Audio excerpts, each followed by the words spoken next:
Boa noite. Agradecendo a todos, pela presença, pedindo a Jesus que nos ilumine e vamos dar continuidade ao nosso estudo do Livro dos Espíritos. Hoje, a partir da questão número... Quem sabe qual é a questão hoje? 114, muito bem. Muito bem. Está escrito aqui, também, Eu achando que todo mundo tinha lembrado. Mas tá bom. Então, a questão 114, a gente veio com a escala espírita, Exploramos bastante a escala espírita, eu imagino que todo mundo decorou aquele negócio todo lá, Claro que não é decorar, mas é pegar a ideia. Quer dizer, tem vários ensinamentos na escala espírita que vai explicar muita coisa. A questão da evolução, as posições ali, a questão das diferenças, a distância que nós estamos do ponto mais alto lá da evolução, o porquê das diferenças aqui relacionadas com esse ponto mais alto, o porquê de algumas dificuldades que a gente vive aqui ainda na Terra, de muitos males, de muitas coisas ruins, que a gente faz aqui. Então, tudo dá para explicar lá na escala espírita. A importância dela é exatamente essa. E, talvez o mais importante até, é a gente saber que não vai ficar parado no mesmo lugar. Que todo mundo vai progredir. Então, é exatamente esse o assunto que vai entrar agora, na questão 114, Progressão dos espíritos. Então, já falou na escala, agora vai entrar com uma outra linha de raciocínio. Então, na pergunta 114, ele vai perguntar: os espíritos são bons ou maus por natureza, ou são eles mesmos que procuram melhorar-se? Os espíritos são bons ou maus por natureza, ou são eles mesmos que procuram melhorar-se?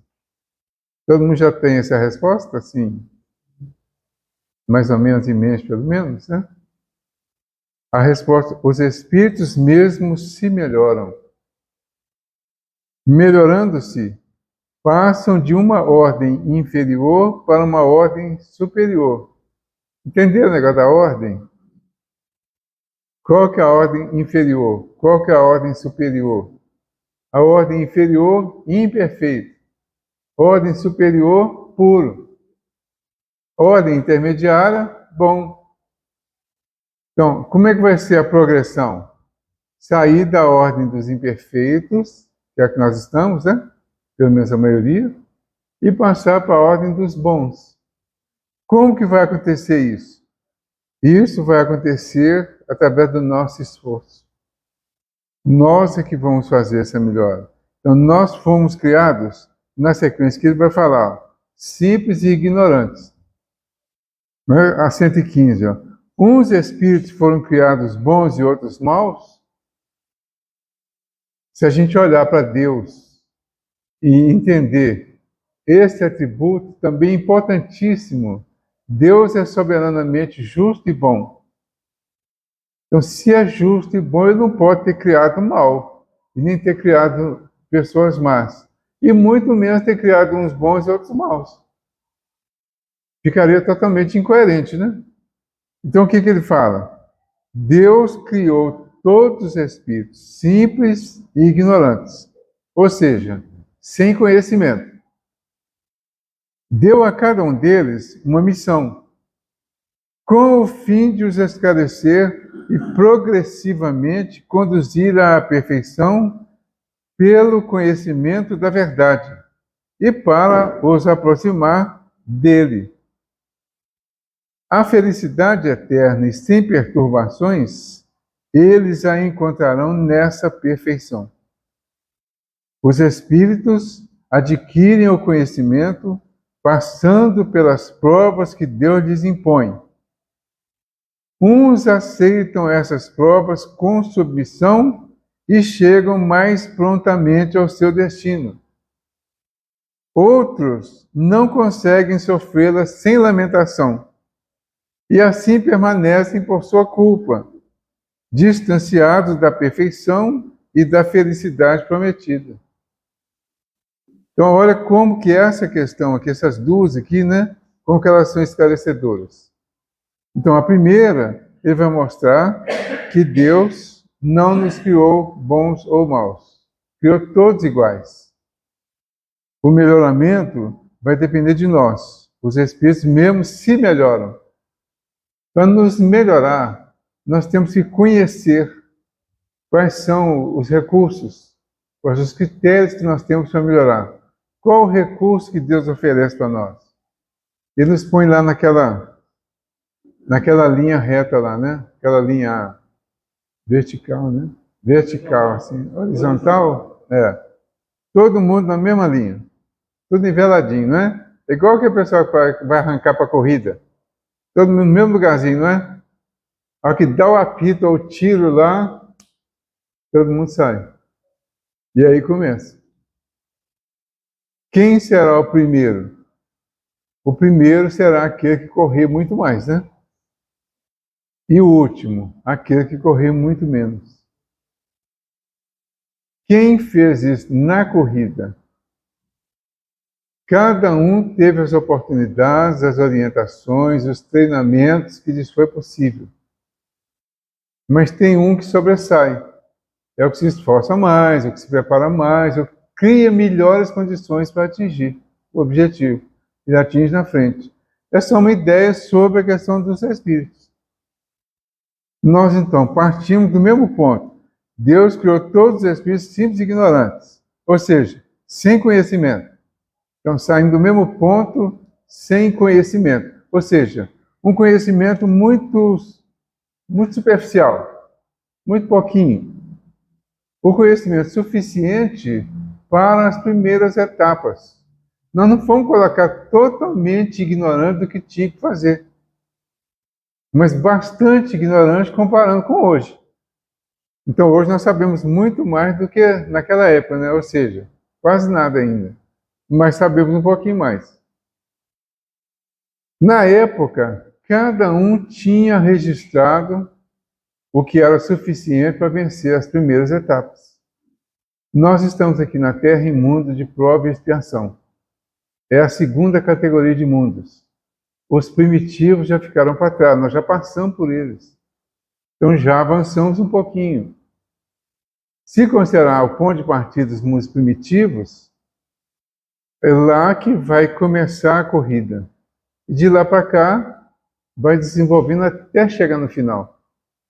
Até chegar naquele ponto em que não precisa mais das reencarnações.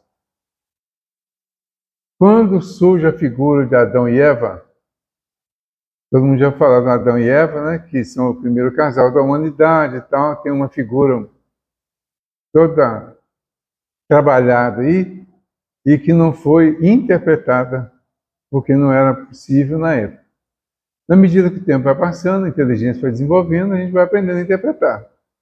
A gente vai descobrindo que a palavra Adão e a palavra Eva estão relacionadas com humanidade. Certo? Em Adão e Eva está simbolizado o desenvolvimento da humanidade, da nossa humanidade. É quando o espírito saiu das condições inferiores, de animais inferiores, né, animais irracionais, entrou na condição de animal racional. Então nós podemos considerar que o ponto de partida é a partir do momento que saiu do animal irracional e iniciou o hominal. Deixou de ser princípio inteligente e passa a ser inteligência. Certo? Espírito. Ao iniciar essa fase, inicia essa corrida aí mais consciente. Não é que ela já não existia antes, não. Os animais estão num processo também de aperfeiçoamento, de acumulação de experiências que serão úteis principalmente na fase humana, porque lá eles agem instintivamente. Eles são ensinados, são dirigidos, eles são conduzidos para passar, para viver as experiências. Toda experiência vivida vai sendo acumulada naquela memória espiritual que certamente é desenvolvida desde o princípio inteligente. Então, o registro do necessário em todas essas fases vai ficar marcado lá, vai ficar registrado, né? Quando entrou na condição humana, tem muita experiência já acumulada, que é o resultado da evolução nesse princípio aí. Aí agora, junta-se a isso a capacidade de pensar, de raciocinar. Pensamento contínuo, raciocínio, livre-arbítrio. Começa a diminuir o instinto. Começa a trabalhar, a aumentar a razão. Começa a raciocinar. Então é a partir daí que nós vamos desenvolvendo e na medida que vamos aproveitando todas as oportunidades, é que o desenvolvimento vai acontecendo cada vez mais. É o que ele fala aqui, ó. Deu a cada um deles uma missão, com o fim de os esclarecer e progressivamente conduzir à perfeição pelo conhecimento da verdade e para os aproximar dele. Então, Deus deu essa oportunidade para que nós fôssemos desenvolvendo, era uma missão, é uma missão, para que fosse desenvolvendo progressivamente, através do esclarecimento, até atingir a perfeição pelo conhecimento da verdade e para os aproximar dele. Dele, Deus. Conhecimento da verdade. Jesus disse, já bem para frente, conhecereis a verdade e a verdade vos libertará. Não é isso? A verdade que nos liberta definitivamente é exatamente quando nós chegamos na condição de espíritos puros. Porque é exatamente o ponto mais próximo de Deus que a gente vai conseguir atingir. Lá, no primeiro andarzinho lá da escala. Certo? E aí, Jesus mesmo no Sermão da Montanha, no versículo 8 do capítulo 5 do Mateus, né? Bem-aventurados os puros de coração, porque eles verão a Deus. O que é ver Deus? É compreender e entender Deus amplamente. E o que vai nos facultar isso é a pureza de coração. Então, na medida que vamos nos purificando, nós vamos invertendo o processo, vamos desmaterializando e espiritualizando. Você vai perdendo a ligação, a dependência da matéria e construindo a sua realidade espiritual. Esse é o processo de purificação que está na escala. Certo? Então, você vai deixando de ser material e vai passando a ser espiritual. Lembram que na ordem dos imperfeitos, a característica principal é domínio da matéria sobre o espírito, não é? Nos bons, é domínio do espírito sobre a matéria. Inverteu. Mas isso vai inverter através de quê? Porque falou aqui, ó. Os espíritos mesmos se melhoram. Então, através da melhora que nós mesmos vamos fazendo. Por isso a importância de estudar para compreender para utilizar o resultado do aprendizado, colocando em prática, vivenciando. Então não basta só saber. É preciso ter o conhecimento e o conhecimento ajudar a desenvolver a consciência do que precisa ser feito dentro do que se está aprendendo. E o que nós estamos aprendendo é o entendimento da lei de Deus, para colocar em prática. Colocou a lei de Deus em prática de uma forma bem completa, atingiu a condição de espírito puro. Aí vê a Deus. Vê a Deus? Não, vê a lei. Entende como funciona o universo. Que nós não entendemos, não. Quando fala de Deus, a gente não pensa naquele velhinho, não pensa? Fala a verdade aqui para nós aqui. Aquele velhinho de barba branca, com a bengalinha, não é? Ainda pensa nele, né? Deus. A gente fala em Deus, na maioria das vezes a gente fala em Deus como se ele fosse um velhinho de cabeça branca, bengalinha, né? Aquela bengalinha toda dourada, né? Sentado no trono e fala, não, condena esse aí, joga lá no fogo do inferno. Não, isso aqui pode trazer para cá, eles vão ficar me adorando aqui agora. A ideia que a gente tem é essa. Por quê? Nós não entendemos ainda. Então essa imagem está boa por enquanto. A gente já está transformando um pouquinho mais essa imagem. Ela está bem forte ainda, né? Porque a sensação que se tem quando a gente fala em Deus é como se fosse uma pessoa, assim, muito importante, né? A gente não entende isso ainda, vamos chegar lá, tá? Enquanto não chega lá, a gente está aqui pelejando, né? Tem gente que não gosta de falar pelejando, não. É trabalhando, lutando, se esforçando para atingir o objetivo. Então, ó, a felicidade eterna e sem perturbações, eles a encontrarão nessa perfeição. Aí, voltando lá na figura de Adão e Eva, lembra que quando eles foram feitos lá na figura da Gênesis de Moisés, eles foram colocados no paraíso, não foram? Adão e Eva, depois de tudo prontinho lá, Deus fez os dois, né? E pôs eles no paraíso. E falou com eles que eles podiam fazer de tudo lá, ficar à vontade lá no paraíso. Não era o paraíso, né? Podia ficar totalmente à vontade. Eles podiam comer de todos os frutos que tinha lá, de tudo. Só não podiam comer do fruto da árvore do conhecimento do bem e do mal. Que o dia que eles comessem desse fruto, eles morreriam. Lembram disso? Já ouviram falar isso? É uma figura, não é? O que significa exatamente essa figura? Porque muita gente entende que como houve aquela vacilada da Eva, né? Há que se contentar realmente, porque a Eva supostamente pegou aquela maçã lá e levou o coitado do Adão comer a maçã. Ela está agarrada aqui até hoje, hein? Ainda xinga, tá vendo? Então, ela pega aquela maçã, leva, ele come, engasga, fica agarrado aqui até hoje, né? E aí ficou esse símbolo aí, que a partir daquele momento, só por causa daquele fruto daquela árvore lá, que eles desobedeceram, na verdade, a ideia seria de desobediência, só por causa daquilo, passou até a morte. E aí eles passaram a ter o pecado original, que só mais tarde descobriram que podia ser tirado no batismo na Igreja Católica. E que a criança que não fosse batizada morreria pagã e ia para o inferno. Não é isso? Ela ia para o inferno, não foi batizada, não tirou o pecado original. Então, esse simbolismo tem muita realidade nele.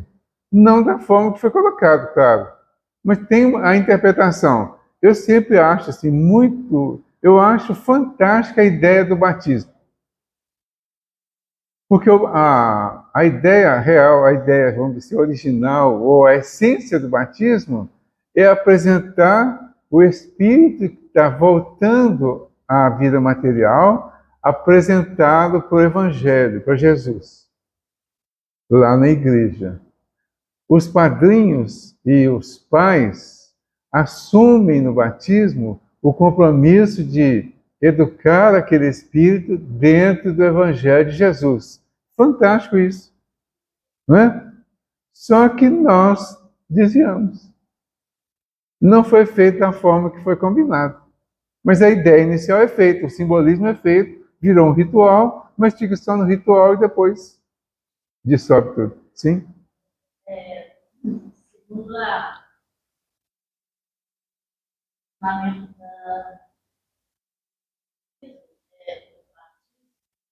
a criança se interessa como sacerdote profeta. Sacerdote no sentido de profeta no sentido de anunciar, e rei no sentido de servir à humanidade. Pelo significado da batismo. Sim. Mas ele dá um significado que é importante, né? Seria extremamente espiritual até, né? Mas não é cumprido. Esse é o problema. Então nós aprendemos muita coisa que não fazemos. Aí, ainda lá no Adão e Eva, a questão da árvore, né, do conhecimento do bem e do mal. A árvore do conhecimento do bem e do mal, ela representa as fases da evolução. Para conhecer o bem ou o mal, o espírito teria que sair das fases inferiores, atingir as fases superiores. Então ele teria que morrer lá nas fases inferiores e renascer nas fases superiores para dar continuidade. E até hoje é assim. Nós vivemos ciclos, etapas que se interrompem de tempo em tempo, de aprendizado em aprendizado, para voltar à vida espiritual, reorganizar tudo, encarnar de novo e dar continuidade até chegar na fase final. Certo? Então, não tem culpa do Adão, nem da Eva, nem da serpente. E tanto é simbólico, porque a serpente foi condenada a rastejar pelo resto da vida. Mas nunca se ouviu dizer que existia serpente que caminhava, que tinha perna. Já ouviu falar isso? Não tem. A mulher foi condenada a ter parto com dor. Podia ser diferente? Tinha como não? Do jeito que é, tinha que ter dor. Mas depois veio a medicina e arrumou a anestesia, né? E aliviou quase totalmente a dor, né? Não é? Então, o homem tinha que trabalhar, foi condenado a trabalhar, buscar o sustento com o suor do rosto. Isso é lógico, é óbvio, tudo isso. Então, para a gente ver que tem o simbolismo aí que carece de busca de mais interpretação, de mais entendimento, para a gente derrubar essa tese do pecado original, como foi colocado, e mudar um pouco a visão disso, porque tem uma realidade aí. Todos nós temos, não o pecado propriamente, nós temos os nossos enganos praticados na origem, que na continuidade eles vêm à tona para ser consertados. E isso foi chamado de pecado. Mas não é necessariamente pecado aqui, ó. Fala assim, uns aceitam essas provas com submissão e chegam mais prontamente ao seu destino. Quem aceita as provas com submissão e faz direito, não errou, não pecou, continuou crescendo, certo? Aí fala, e outros não conseguem sofrê-la sem lamentação, e assim permanecem por sua culpa, distanciados da perfeição e da felicidade prometida. Então, um segue o caminho direitinho, outros desviam do caminho. Quando desvia do caminho, ele desvia da lei. Deixou de seguir a lei como foi orientado. Desviou, errou, falhou, pecou. Ficou o pecado, ficou mais pesado, né? Ao desviar, aí fala aqui, por exemplo, fala, por sua culpa. Se nós pudéssemos mudar algumas expressões hoje, que eu acho que facilitaria o entendimento e aliviaria muita coisa, por exemplo, ao invés de ser por sua culpa, por sua escolha, por sua responsabilidade, pela utilização do seu livre-arbítrio. O que ele fez?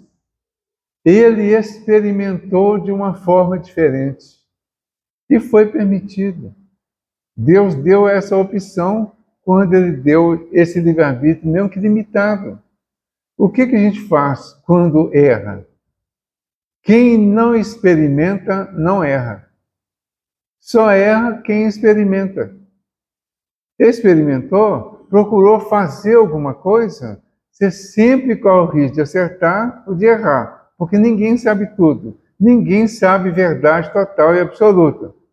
Enquanto não sabemos, nós vamos na experiência, às vezes no escuro, nas escolhas. Escolheu um caminho, você só vai saber que esse caminho não é o melhor quando começarem a aparecer as consequências dessa escolha.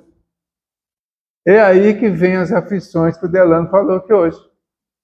que está começando o capítulo 5 do Evangelho segundo o Espiritismo, não é? De onde que vieram essas aflições? Essas aflições são as consequências dos nossos erros do passado, e sempre do passado de outras encarnações e o passado presente. Neste capítulo vai chegar numa parte lá e que vai falar exatamente disso, né? As causas das aflições. Tem as causas anteriores e as causas atuais. O que são essas causas? Os nossos enganos, os nossos erros, que foram chamados de pecado. Mas todos eles voltarão para nós como oportunidade para refazer e reconstruir.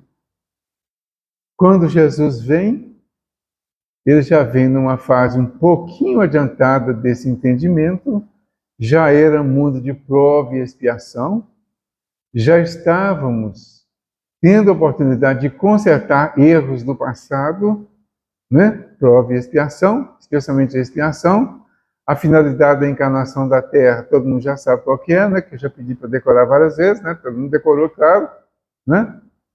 Qual que é a finalidade da reencarnação? Expiação. Expiação de quê? Conserto das faltas praticadas no passado.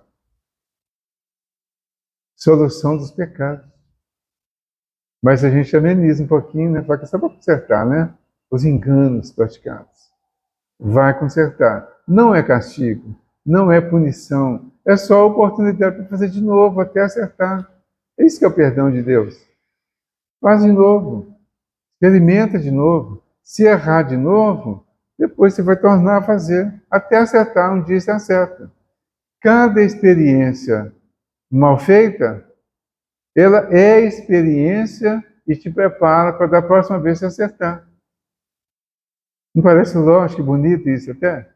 É Deus permitindo que a gente vá fazendo até chegar no lugar certo, né? Aí você vai expiar e continuar passando pelo processo da prova, construindo naturalmente a sua subida na escala da evolução. É só prova, por enquanto. Errou, desviou, surgiu a expiação. Aí você vai ter que voltar consertando.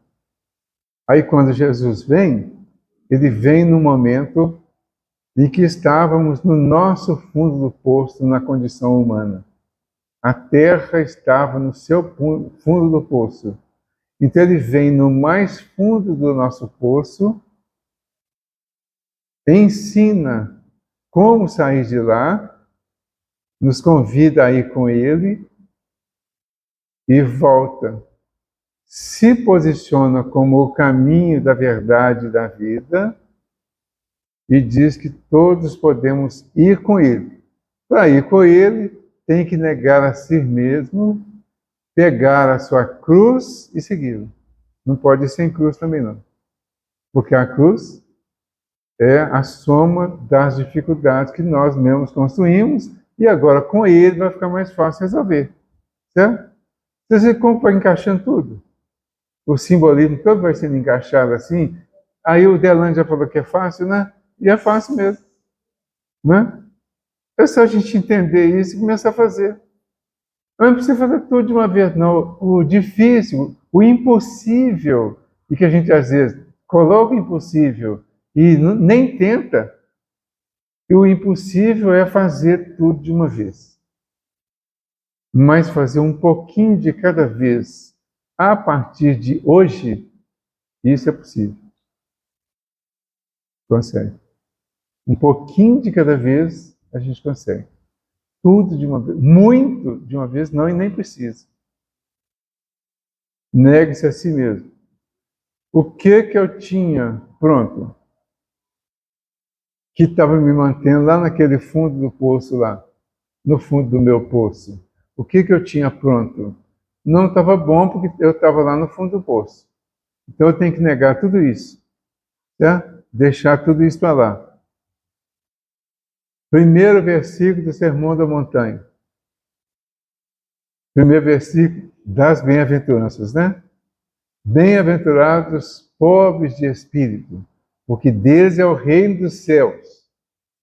tá? O pobre de espírito é o humilde, simples. É aquele que assume o seu fundo do poço e começa a crescer a partir dali. Porque a gente está no fundo, mas se posiciona como quem está lá em cima. O orgulho nos mantém ilusoriamente lá em cima, mas de fato nós estamos lá embaixo. Aí ele propõe que a gente se posicione lá embaixo, de fato, e a partir daí comece a crescer. Comece a se enriquecer de espírito. Aí nós vamos sair com ele. E vai atingir o objetivo maior. Certo? Tudo bem? Tranquilo? Vamos sair então? Vamos sair do poço. E ele veio e buscou a gente para sair com ele, né? E o Evangelho, é muito bacana o Evangelho, essa sequência do Evangelho, né? E vai então, ó, aí você vai sair do fundo do poço, né? Nas aflições lá você vai sair. Aí quando chega no próximo capítulo, que é o 6, depois do 5 é o 6, né? Aí o que ele fala? Primeiro item do capítulo 6. Vinde a mim, todos vós que estáis aflitos e sobrecarregados, que eu vos aliviarei.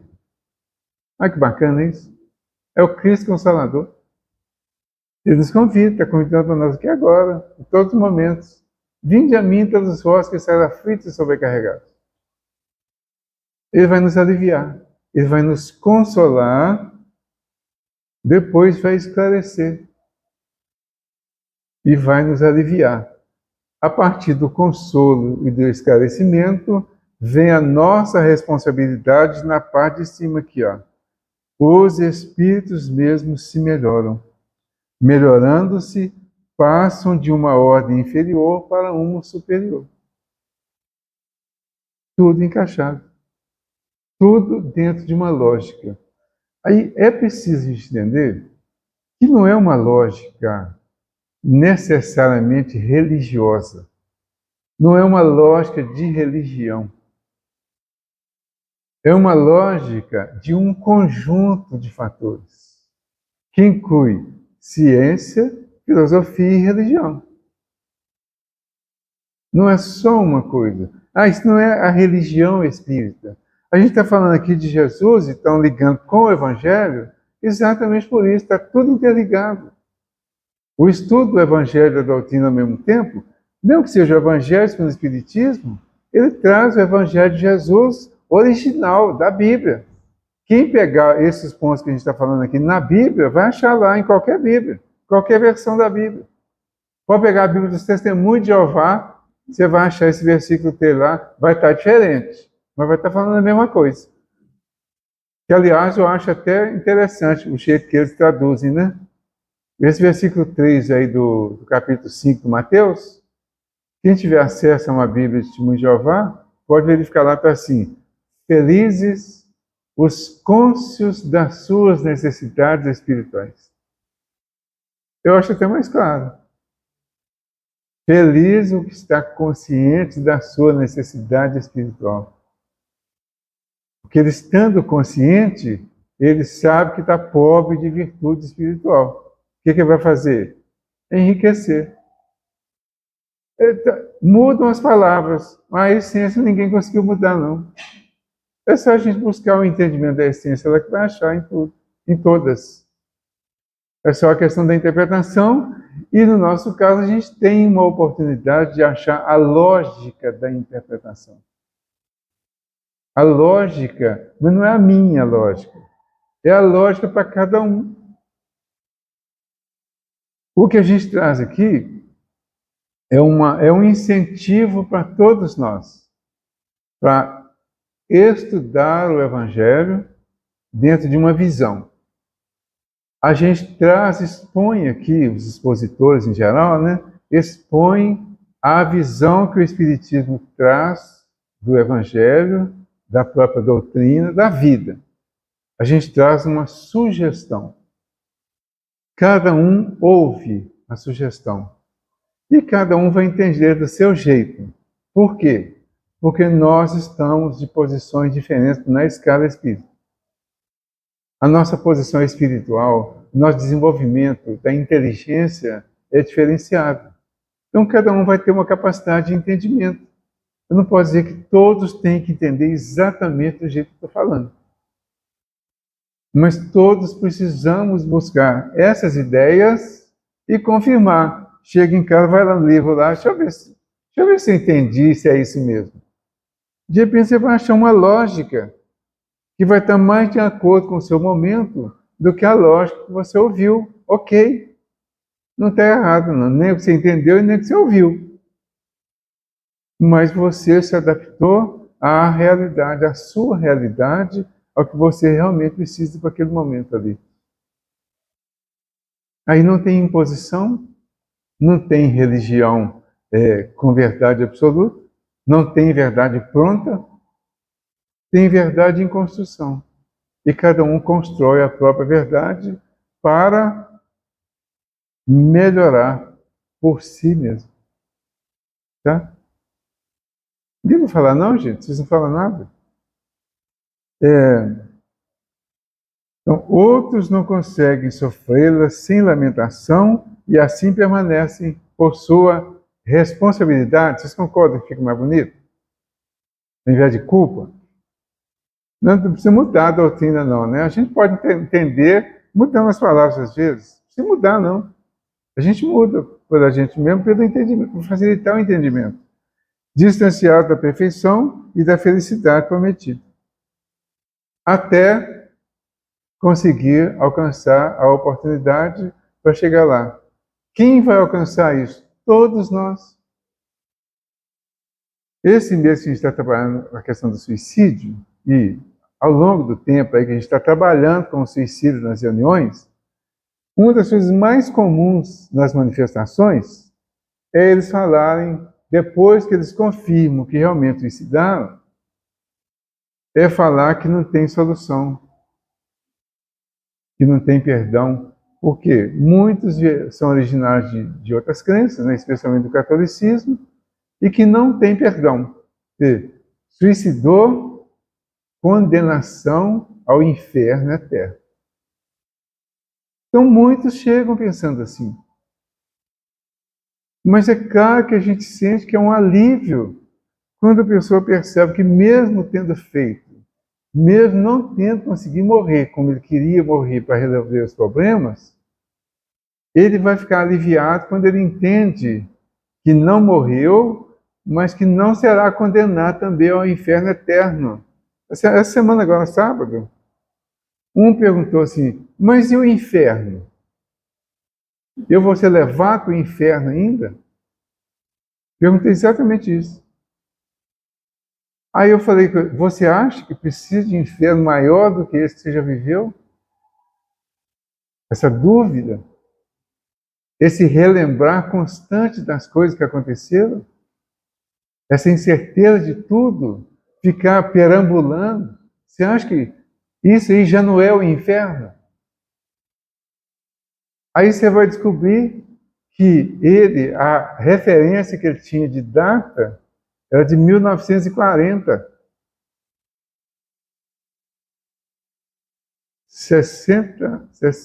84, né?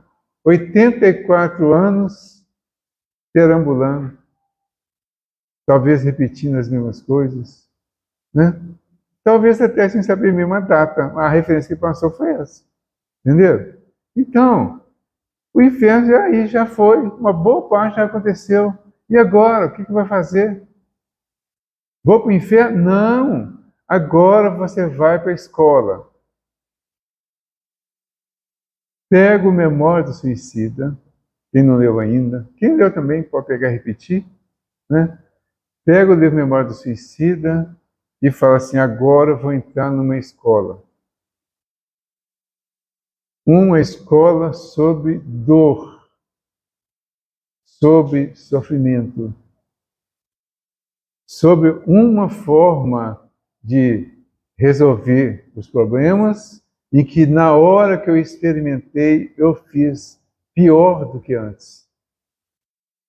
Aí você vai ver na sequência do livro, você vai pegar o início, lá, como se fosse o curso primário, aquele momento de grandes dores, aqueles capítulos iniciais aí, que muita gente fala que não consegue passar deles, porque realmente é a pior parte do livro, né? É o beabá dessa questão da dor, que vai mostrar claramente como que cada um viveu a sua dor nessa fase inicial. O primeiro capítulo, você vai iniciar nessa fase da conscientização da dor, vendo e vivendo tudo aquilo. Depois vai para o Hospital Maria de Nazaré e continua uns estágios de aprendizado até chegar no terceiro capítulo, que é a universidade. E lá na universidade ele vai se formar, vai se preparar para reencarnar, recomeçar e fazer dar certo. Então, para todo mundo tem solução. Sim? Bom, tudo bem. No espírito dessa situação, viveu uma época diferente. Por exemplo, algumas religiões passaram nem que isso fosse enterrado pela produção. Sim. Cemitério da igreja. Então, a pessoa deixa essa data. Sim. Qual seria a atenuante para ela? O desconhecimento. Ela estava aprendendo uma coisa totalmente fora de lógica. Existe uma coisa maior que ela, seria uma doutrina ensinando isso. Né? Agora, em cima do ato, ela teria atenuante? Sim. Por causa da ignorância. O desconhecimento, a ignorância do fato concreto, vai atenuar. Quer dizer, é só a gente analisar bem aqui no nosso dia a dia, você imaginar assim, uma coisa que você nunca fez, você experimenta e dá errado. Aí você tem uma justificação, você tem um alívio, né? Ah, mas foi a primeira vez que eu tentei fazer, deu errado. E uma coisa que você já fez várias vezes e você vai ainda faz errado. Entendeu? A dor é muito maior, quer dizer, a cobrança é muito maior. A cobrança da consciência vai ser maior para aquele que já tinha conhecimento. Então, vem espíritas que se suicidaram inconscientemente, mas mesmo tendo sido inconsciente, pelo conhecimento que eles tiveram a oportunidade de ter, o que tiveram, mas não souberam relacionar esse conhecimento com a realidade que eles viveram aqui antes de desencarnar, a ponto de ir como suicídio inconsciente, a dor para eles já é maior, porque já tinham conhecimento. Aí, então o fato de ser espírito não vai aliviar, não? Não, pelo contrário, é a consciência que cobra. Eu vou cobrar de mim mesmo aquilo que eu sei e fiz errado. É lógica. Entendeu? Se eu não sei, eu não fiz errado, eu não sei. Quer dizer, tudo vai ser engano. Mas o engano, às vezes, é um engano bem premeditado. Tem aquele que você enganou porque enganou mesmo, você não sabia. E tem aquele que você enganou porque, você, de repente, quem sabe dá certo dessa vez, né? Não é assim? Isso dói muito mais. Assim vai acontecer proporcionalmente. Então, em tudo tem atenuante e tem agravante, dependendo da situação. Uma das coisas que a gente sempre pede, não julgue, não condene os suicidas. Ninguém. A gente nunca sabe exatamente o que aconteceu, como aconteceu, qual foi a posição da pessoa, qual foi a responsabilidade da pessoa no acontecimento. Então, aconteceu alguma coisa assim? Ore. Ore pela pessoa. Lembra o filme do... Eu não sei se no filme fala disso. Eu não vi o filme ainda. Um dia eu ainda vejo. Da Vida Continua, né? O segundo filme passou agora, chamado Nosso Lar 2. Tem um rapaz lá que foi considerado suicida por causa da forma que ele morreu, né? Um tiro no peito, e ele já tinha tentado antes o suicídio. tentou e não aconteceu.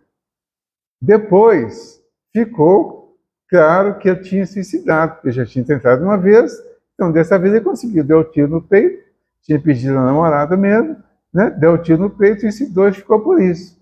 Até se encontrarem lá no plano espiritual e descobrir que foi assassinado.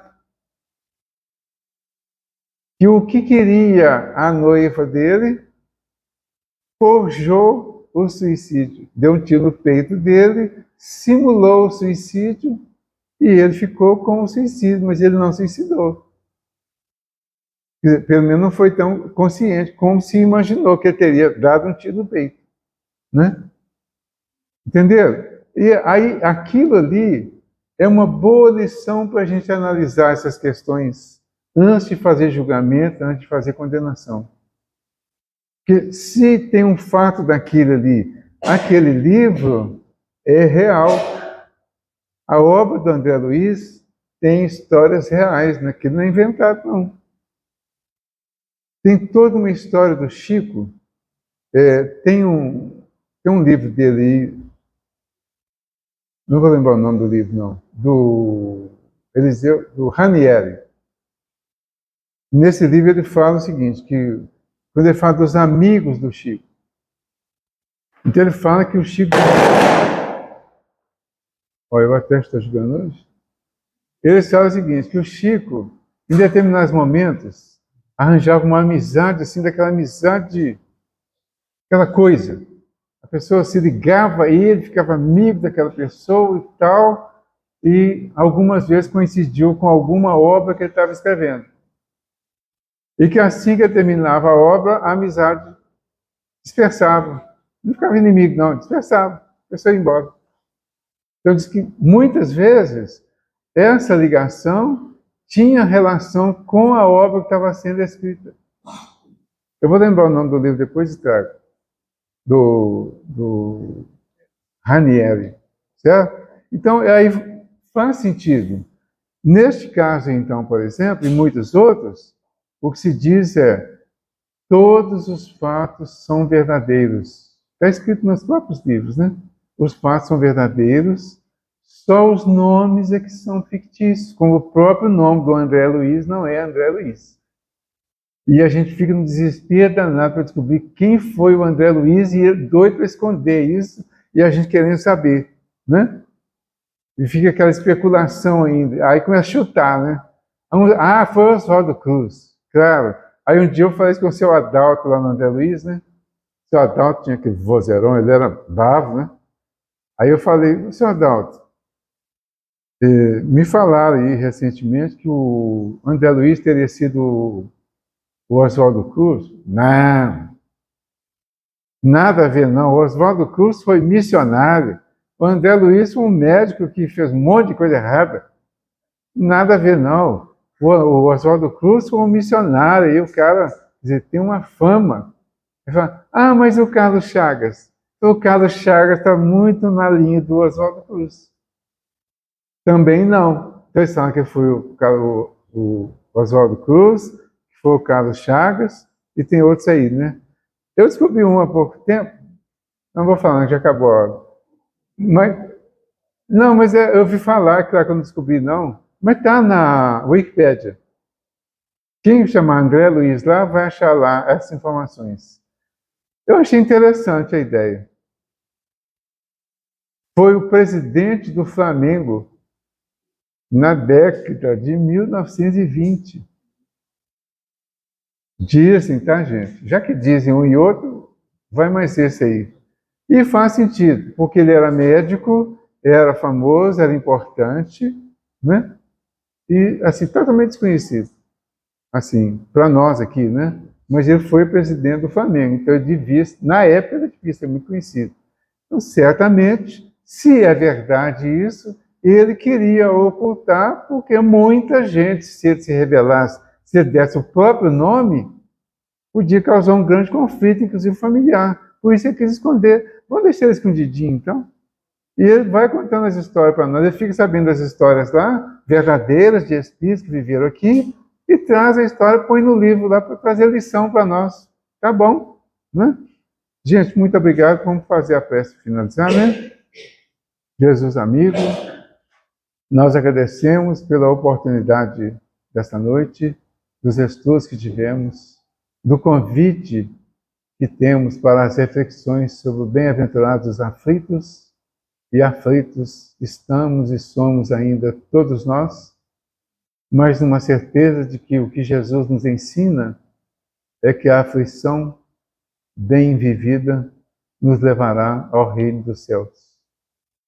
Que nós nos permitamos viver as nossas dificuldades, as nossas dores e aflições, sem lamentações, sem murmúrios, para que possamos aproveitar todas as lições que a vida vem nos apresentando e crescer com elas e sair desse ciclo, às vezes vicioso, de sofrimentos, de reclamações, de lamentações, de vitimismo e de uma série de outras doenças que vamos construindo em cima de outras.